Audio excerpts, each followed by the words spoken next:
Kas te olete koolitusel mõelnud, mis hetkel toimub õppimine? Ja kas see õppimine üldse toimub? Mina olen Aune. Ja mina olen Toomas ja meie arvame Aunega, et selleks, et õppimine kindlasti toimuks, peaks iga harjutuse või tegevusega kaasneva õpitu analüüsimine. Ja selleks, et seda illustreerida, teeme nüüd ühe eksperimendi. Me kutsusime see stuudiosse gruppi noori ja palusime neil osaleda ühes harjutuses, mille eesmärk on õppida midagi veenmise kohta. Harjutus ise on lihtne. Me jagasime osalejad paaridesse, igaüks sai endale lemmikvärvi palli ja paari sees on ülesanne veenda teist osapoolt palli loovutama. Mäng on läbi, pallid vahetasid omanikke, aga me ei tea üldse, mis tegelikult juhtus. Kas midagi õpiti, kas arutati midagi kasulikku, kas sellest saab teha mingeid järeldusi? Õpikogemuse analüüsiks on väga hea lasta inimestel omavahel arutada. Seda võib teha näiteks paaridega ja seda võib teha ka siis pärast seda suures grupis. No minu meelest inimesed aitavad tihti üksteist sellepärast, et jõuda ühistele eesmärkidele. Et siis ei ole nagu see, et keegi annab ja teine võtab, vaid mõlemad panustavad. Veel üks põnev variant on paluda osalejatel sõna otseses mõttes võtta seisukohta mõnes konkreetses küsimuses. Näiteks me küsisime siin seda, kas osalejad arvavad, et harjutuses toimunu peegeldab mingil määral ka reaalset elu ja palume neil võtta seisukohta mõttelisel skaalal 0–100% või siis mõttelisel skaalal jah ja ei vahel. Ja igaüks saab võtta siis see seisukoha vastavalt sellele, milline tema arvamus on. Ja muidugi võib selle arvamuse põhjendust ka küsida. Tegelikult seda fantaasia või seda absurdimaailma tuuakse näiteks küll, et kellegile näidata, et kuhu sa võid jõuda või miks see nii hea on.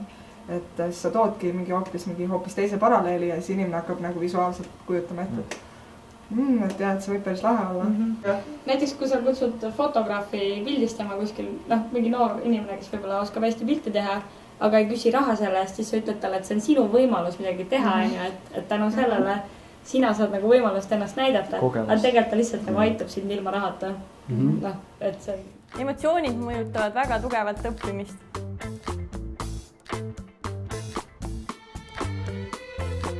Selleks, et teada saada, millised emotsioonid inimestel olid, võib paluda neil seda lausa oma kehadega näidata.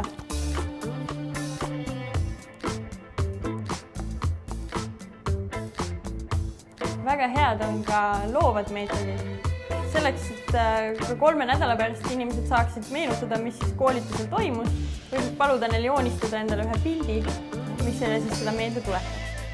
Mõnel inimesel on palju lihtsam oma mõtteid koondada ja läbi mõelda kirjutades. Selleks on väga hea reflektsiooniks anda aega, paber ja pliiats ja paluda inimesel mõned märkmed teha. Harjutus sai läbi. Kas nüüd võib öelda, et õppimine toimus ja elu jaoks võeti midagi kaasa? Tegelikult me ei tea. Selleks, et seda teada saada, on meil vaja õpitut analüüsida.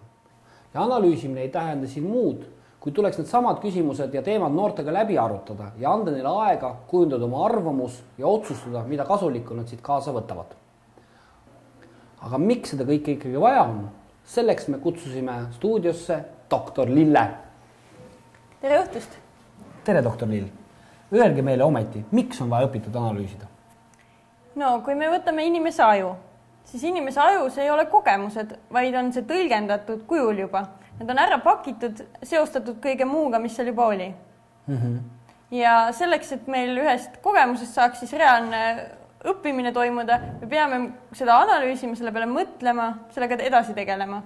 Ja kui näiteks koolitusel juhtub nii, et on palju kogemusi järjest, siis need võivad mattuda üksteise alla ja lõpuks ei jäägi midagi järgi. Et neid ei leiagi enam üles, sest nad jäi õigel ajal seostamata eelneva eluga. Jah. Väga hea, aga kuidas me seda analüüsimist võiksime ikkagi teha nii, et sajule sobiks? No kõigepealt võtta ette emotsioonid. Et emotsioonid tegelikult aitavad väga hästi meelde jätta. Et see emotsioon välja tuua, kuidas siis, mis emotsioon oli. Ja siis, mida küsida? Jah, siis edasi aruteluga, et kõigepealt küsida, mis üldse juhtus. Mis siis üldse juhtus? Ja edasi, et miks see juhtus. Miks see juhtus? Ja siis juba tulevik, mida sellest õppida on ja kuidas seda sõiduda. Ehk siis mida sellest kasulik on õppida ja kuidas eluga seostada? Jah. Ja kas siis on õppimise jaoks tehtud parim võimalik? Jah, kui seda põhjalikult teha, siis on kõik tingimused loodud. Doktor Lill, suur tänu teile. Aitäh. Erinevaid meetodeid tasub loovalt kombineerida, nii kuidas teil parasjagu just vaja on. Kokkuvõtteks, õpitu analüüsimist on vaja selleks, et olla kindel, et harjutusel või koolitusel toimunu päriselt seostus õppija reaalse eluga, tema seniste mõtetega, tema tulevikuplaanidega. Ja teiseks seda on vaja selleks, et võimalikult palju meelde jääks.